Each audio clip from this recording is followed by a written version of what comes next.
오늘 말씀의 제목은 교회 원력에 있는 11월 예레미야의 기도입니다. 예레미야라고 하는 인물은 베냐민 족속의 제사장 hil기야의 아들로 태어났고 BC 626년에 요시야 왕 때의 선자로 부름을 받았습니다. 그는 이사야, 에스겔, 다니엘 선지자와 같이 위대한 선지자로 인정받는 분입니다. 그리고 그분은 예레미야와 예레미야 애가를 저술한 저자이기도 합니다. 이 예레미야는 하나님께서 모태에 짓기 전부터 선지자로 예정되었고 여러 나라에 특별히 선지자로 세웠다, 그렇게 성경은 우리에게 전해주고 있습니다. 그러나 예레미야 선지자가 부름받은 시기는 불행하게도 나라의 멸망이 다가오는 시기였기 때문에 그가 나라의 미래에 대해서 하나님의 뜻을 전파하는 데 어려움이 있었습니다. 하나님께서는 예레미야에게 애굽과 화친하지 말도록 하고 신흥제국인 바벨론과 화친하도록 그렇게 선포하도록 가르쳐 주셨는데, 그가 나라의 미래에 대해서 하나님의 뜻을 그렇게 전파할 때에 전통적인 강국인 애굽을 배격한다는 것이 아마도 왕과 신하들과 백성들에게는 그렇게 썩 좋은 의미로 받아들이지 않는 것 같습니다. 더구나 신흥제국인 바벨론 제국과 화친을 맺는다고 하는 것은 이해할 수 없는 일이었는지도 모르겠습니다. 그래서 예레미야 선지자가 애굽을 멀리하고 바벨론 제국과 화친하도록 예언하니까 모든 백성들과 선지자들과 그리고 대신들과 왕은 그 예레미야를 심지어는 매국노로 몰아붙였습니다. 결국 여호야긴 왕은 그가 예언서를 작성해서 그와 같은 내용을 전했을 때에 그 예언서를 불쏘시개로 명령했습니다. 그리고 그를 우물한 감옥에 가두었고 대제사장은 그를 나무에 매달아 형을 가했고 백성들은 그를 멸시했습니다. 그러나 결국 예레미야의 예언대로 하나님의 예언을 무시한 유다 제국은 BC 586년에 바벨론 제국에 의해서 멸망을 당했습니다. 그리고 나라가 없어져 버렸습니다. 그런데 신기하게도 예레미야는 바벨론으로 가지 않고 애굽으로 갔습니다. 사실 예레미야 선지자가 친바벨론 제국에 대한 논을 펼쳤기 때문에 바벨론으로 그가 망명해 갔다고 하면 굉장한 대우를 받았을 것이라고 생각합니다.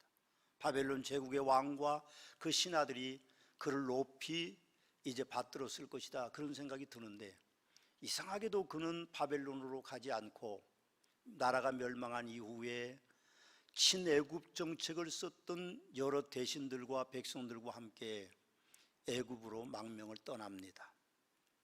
결국 그가 원하였던 것은 애굽이 아니었던 것이죠. 그러나 가서 그는 애굽으로 망명 간 백성들에게 당신들이 잘못됐다고, 잘못된 선택을 했고 결국 당신들은 망할 거라고 예언을 했기 때문에 애굽으로 간 백성들이 그를 돌로 쳐서 죽이는 일이 일어났습니다. 오늘 우리는 그 슬픔의 노래 예레미야 애가의 마지막 부분을 보고 있습니다.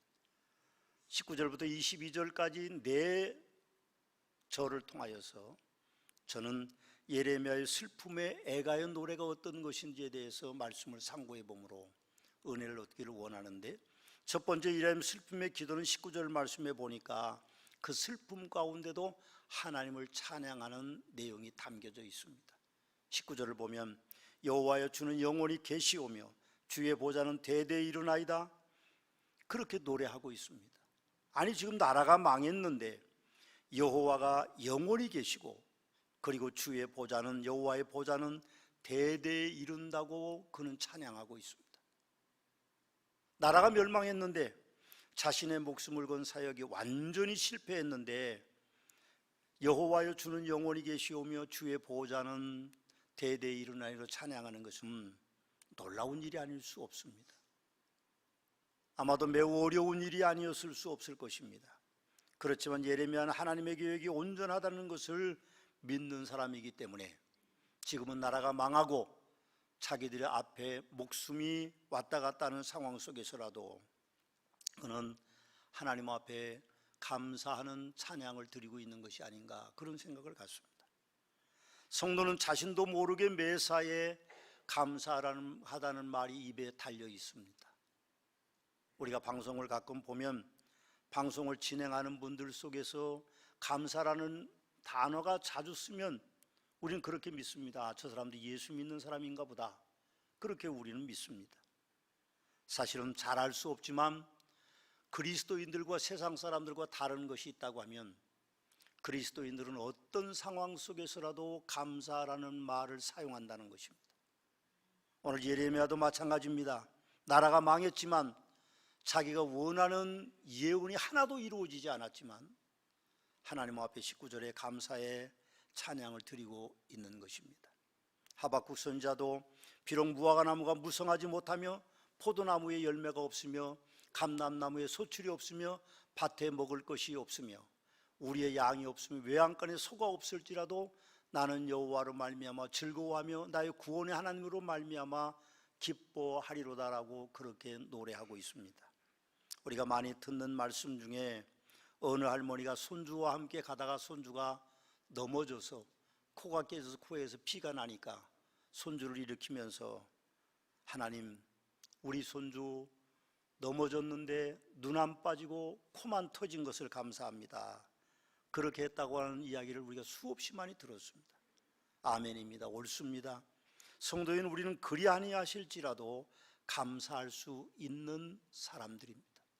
저도 성도라서 그런지 이상하게도 어려운 일이 생겨서 제 능력이 한계를 드러나는데도 진퇴양난의 위기 속에 있어도 걱정과 근심과 두려움에 묻혀 있으면서도 이상하게 하나님께 감사하는 기도를 저도 몰래 드리고 있습니다. 이 일은 제 마음이 아니라는 것을 저는 잘 압니다. 눈을 뜨고 생각하면 도무지 대책조차도 세울 수 없는데 제 방법을 포기하고 눈을 감고 있으면 감사의 찬양이 제 심연에서 올라오고 감사가 제 입술에서 울려 퍼지는 것을 저는 경험합니다. 저는 그렇게 믿습니다. 문제 해결의 열쇠는 우리에게 있는 것이 아닙니다. 예레미야도 마찬가지입니다. 자기가 그렇게 목숨을 걸고 외쳤지만 아무것도 이루어진 일이 없고 하나님의 예언하신 대로 그대로 진행되고 있고 나라는 망했지만, 그러나 예레미야는 하나님 앞에 모든 것을 맡기는 사람이었기 때문에 그는 어려움 가운데도 찬양할 수 있습니다. 옳습니다. 우리 삶의 문제 해결은 성령 하나님께 있습니다. 내가 원해서 되는 거 아니고 내가 노력해서 되는 거 아니고 내가 목숨을 바친다고 되는 것이 아니라 하나님이 원하신 대로 역사는 흘러간다는 것을 우리는 기억해야 될 것입니다. 두 번째로 예레미야에 통하는 기도는 동역자를 얻는 기도였습니다. 20절 말씀에 보니까 주께서 어찌하여 우리를 영원히 잊으시오며 우리를 이같이 오래 버리시나이까 하고 그는 그렇게 슬픈 노래를 부르고 있습니다만, 그러나 하나님은 그를 잊지 않으십니다. 하나님은 절대로 그런 분이 아니시죠. 예레미야 선지자가 왕의 함구령이 떨어지고 예언서는 불태워지고 나무에 매달리고 고문을 당하고 우물에 갇혀 있지만 예레미야를 하나님이 영원히 잊지 않으시는 분이십니다. 그는 자신을 잊었다고 생각했겠죠. 여러분, 그 깊은 우물 속에 그 감옥에 갇혀 있을 때에, 그리고 나무에 매어 달려서 그렇게 순교의 직전에 이르기까지 매달려 있을 때에 하나님은 절대로 그를 버리시지 않으셨습니다. 그가 입을 벌리지 못할 때, 그가 글을 쓰지 못할 때 그는 할 수 있는 일이 없었습니다. 그러나 하나님께서 바룩이라는 동역자를 보내주셔서 하나님의 예언 사역을 대필하게 하셨고 예레미야를 대신하여서 입을 열고 예레미야를 대신해서 글을 쓰게 했습니다. 심지어 바룩은 그 일로 말미암아 예레미야와 같이 핍박을 받는 그런 사람이 되었습니다. 만약 동역자 바룩이 없었다면 하나님의 뜻을 대필해주고 하나님을 대신하여서 예레미야를 대신해서 외쳐줄 사람은 없었을 것이 분명합니다. 예수님께서도 이 은혜를 말씀하셨습니다. 예루살렘 성에 나귀를 타고 입성하실 때에 사람들이 호산나 다윗의 자손 예수여 어서 오시옵소서 외칠 때에 바리새인들은 저 사람들을 책망하셔서 하나님을 욕된 말이라고 말할 때 주님이 뭐라고 말씀하셨습니까? 내가 너에게 말하노니 만일 이 사람들이 침묵하면 저 돌들이 소리를 지를 것이라고 그렇게 말씀하셨습니다. 그렇습니다. 예레미야의 상황을 보면 마치 그런 것입니다. 예레미야는 망했다고 생각하고 끝났다고 생각하고 어려울 것이라고 생각했지만 하나님께서는 예레미야를 버리지 아니하시고 바룩을 통하여서 역사하셨습니다. 사랑하는 수문학교의 성도 여러분, 인생 내 마음대로 살아갈 수 있는 것 절대로 아닙니다. 내 마음대로 살아간다면 얼마나 좋겠습니까? 참 좋죠. 그런데 우리는 그런 삶을 살아가지는 못합니다. 교회 일도 마찬가지입니다. 내가 할 수 있는 것 같지만 내가 하는 것 절대로 아닙니다. 주 성령께서 하시는 일입니다. 그러므로 여러분과 제가 서로 세워주는 동역자가 되어야 합니다. 여러분, 옛말에 거지도 펜이 있다는 속담은 있지만 성도님들과 저에게는 때로는 거지가 있다는 펜도 없을 때도 있습니다. 그럴 때 우리는 누구를 의지해야 됩니까?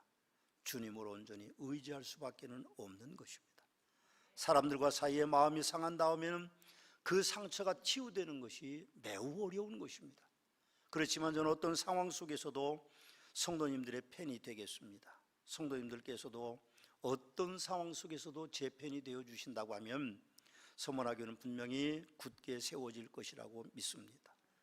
예레미야의 슬픔의 기도는 세 번째로 오늘 21절 말씀해 보니까 그 애통하는 기도 가운데 희망을 노래하고 있습니다. 여호와여, 우리를 주께로 돌이키소서.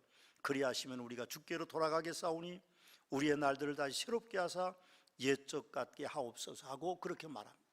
나라는 이미 망했습니다. 돌아갈 나라도 없고 돌아가서 어떻게 해볼 길도 없는데 예레미야 선자는 우리의 날들을 다시 새롭게 하사 옛적 같게 해달라고 희망을 노래하고 있습니다. 예레미야는 하나님을 향한 믿음을 잃지 않고 있다는 증거입니다. 예레미야 선자는 바벨론 제국에 자신의 나라가 망하고 왕과 귀인들이 바벨론으로 잡혀가고 자기와 하나님의 뜻을 거역한 백성들이 애굽으로 망명해 갔는데도 하나님을 원망하지 않을 뿐 아니라 오히려 하나님의 구원의 은혜를 희망으로 노래하고 있다는 것입니다. 물론 하나님께서 예레미야에게 말씀하셨죠. 다시 70년이 지나면 너희들이 본토로 돌아와서 새로운 유다 제국을 세울 것을 말씀하셨지만 그걸 이해하기는 쉬운 것이 아닙니다. 70년 후에는 예레미야는 없습니다. 그런데 예레미야가 그렇게 노래할 수 있었던 것은 바로 하나님을 향한 믿음이 굳건했기 때문입니다. 요즘 국민일보에 게재되는 역경의 열매 한때 유명했던 방송인인 서정인님의 이야기가 실고 있습니다. 서세원 씨의 아내였던 그는 이혼과 암투병으로 어렵게 살아가고 있다고 합니다. 그러나 그녀는 언제든지 준비된 살림의 여왕, 행복한 주방을 꿈꾼다라는 그의 삶의 그 수식어와 같은 그것을 잊지 않고 있답니다. 결혼 생활의 위기 때마다 무너지지 않으려고 악착같이 노력해온 그런 노하우를 만들어서 지금 투병하고 있지만 예전처럼 자유롭게 요리하지는 못하지만 살림과 주님에 대한 열정을 회복하고 싶어 한다고 그는 그렇게 인터뷰하고 있습니다. 삶이 망가진 후에도 서정희 성도는 희망을 잃고 있지 않습니다. 서정희님의 그 모습이 성도의 삶의 교과서와 같은 것입니다. 혹시 우리의 삶이 인간적으로 삶이 무너진다 할지라도 우리는 결단코 무너져서는 안 될 것입니다. 우리에게 희망을 주시는 분은 바로 하나님이시기 때문에 그렇습니다. 예레미야의 마음이 그런 것이었습니다. 그는 나라가 망해도 자기의 사역이 온전히 실패했어도 하나님을 향한 희망을 노래하고 있다는 것입니다. 마지막으로 예레미야의 슬픈 기도는 회개의 기도였습니다. 22절 말씀을 봉독합니다. 주께서 우리를 아주 버리셨사오며 우리에게 진노하심이 참으로 크시니이다 하고 그렇게 애통하는 기도를 드리고 있습니다. 예루살렘아 예루살렘아, 선자들 죽이고 내게 파송된 자를 돌로 치는 자여, 암탉이 그 새끼를 날개 아래 모음과 같이 내가 내 자녀를 모으려 한 일이 몇 번이더냐. 그러나 너희가 원하지 아니하였도다 하신 예수님의 말씀과 같은 맥락이라고 저는 생각합니다. 이사야 선자도 노래했습니다. 기도하고 있습니다. 여호와의 손이 짧아 구원하지 못하심도 아니요 귀가 둔하여 듣지 못하심도 아니라고 하는 것과 같이 문제는 우리에게 있습니다. 문제는 그 백성들에게 있었습니다. 문제는 예레미야에게 있었습니다. 예레미야 선지자는 하나님께 자기 민족을 버리신 이유를 너무나도 잘 알고 있었기 때문에 하나님을 원망할 수가 없었던 것입니다. 민족의 멸망을 당연한 것으로 받아들이고 그는 오히려 회개하는 기도를 마지막에 하고 계십니다. 과거를 기억하지 않고 잊어버리는 사람은 현실만을 생각하게 되고 결국 배은망덕한 사람이 될 수밖에 없습니다. 자신들의 과거가 어땠는지 돌아보면 그 백성들은 멸망할 수밖에 없었습니다. 그래서 예레미야는 원망하는 기도를 드리지 않고 오히려 애통하고 슬프고 회개하는 기도, 애가를 부르고 있는 것입니다. 예레미야 애가 1장에 보면 슬프다 이 성이여, 전에는 사람들이 많더니 이제는 어찌 그리 적막하게 앉았는고, 전에 열국 중에 크던 자가 이제는 과부같이 되었고, 전에 열방 중에 공주였던 자가 이제는 강제노동을 하는 자가 되었도다. 밤에는 슬피 우니 눈물이 뺨에 흐르며 사랑하는 자들 중에 그에게 위로하는 자가 없고 친구들도 다 배반하여 원수가 되었도다.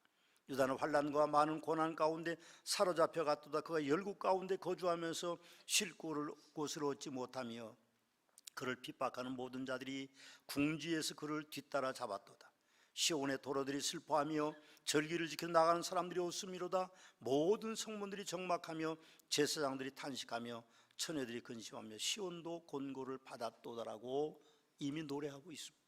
애통하고 있습니다. 회개하고 있습니다. 예레미야가 이렇게 애가를 부르는, 애통하는 기도, 슬픈 노래를 부르고 기도하는 이유가 무엇일까요? 하나님의 뜻을 거절하는 왕과 신하들에 대해서 안타까움 가운데 그럴까요? 아니면 하나님의 뜻을 따르지 않은 망한 나라를 바라보면서 민족의 미래가 걱정돼서 그가 그런 노래를 부르는 것일까요? 저는 그렇다고 생각하지 않습니다. 그건 이미 정해진 것이었습니다. 하나님의 예언에 보면 그 나라는 망할 것이고 그들은 사로잡혀 갈 것이라고 하는 그런 말씀이 이미 예레미야의 귀에 들렸고 예레미야는 그것을 선포하고 있었습니다. 그래서 슬퍼하는 것이 아닙니다.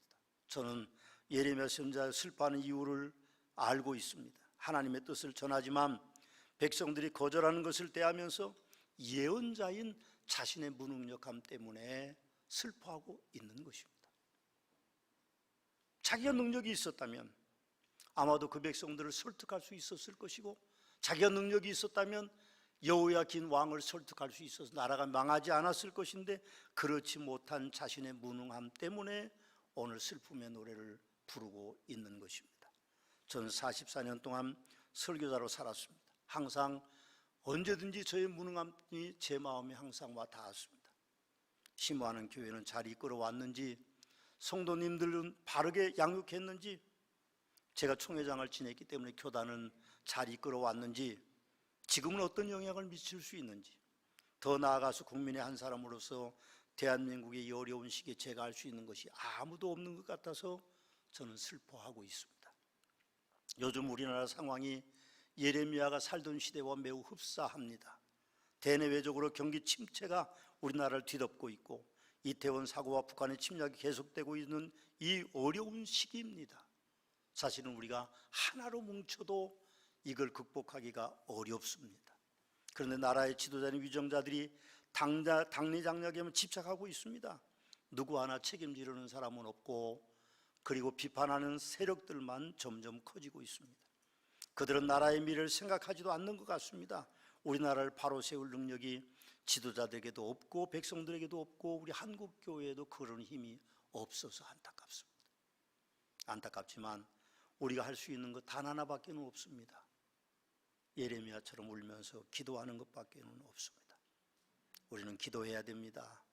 우리 함께 나라를 위해서 울면서 기도합시다. 하나님께서 우리나라를 지금보다도 어려웠던 반세기 동안 우리나라를 보호하셨습니다. 외정시대 때에도 6.25 때에도, 그리고 강대국들 침략에도, 북한의 위협에도 하나님은 우리나라를 지켜오셨던 것처럼 저는 분명하게 믿습니다. 하나님이 이 대한민국을 보호해 주시고 보존해 주실 것을 믿습니다. 그래서 하나님 앞에 기도하는 길 이외에는 우리에게는 없습니다. 기도합시다. 나라를 위해서, 교회를 위해서 기도하면 하나님께서 우리의 기도를 들으시고 이 나라를 지켜주시고 우리를 지켜주시고 우리 교회를 지켜주실 것입니다.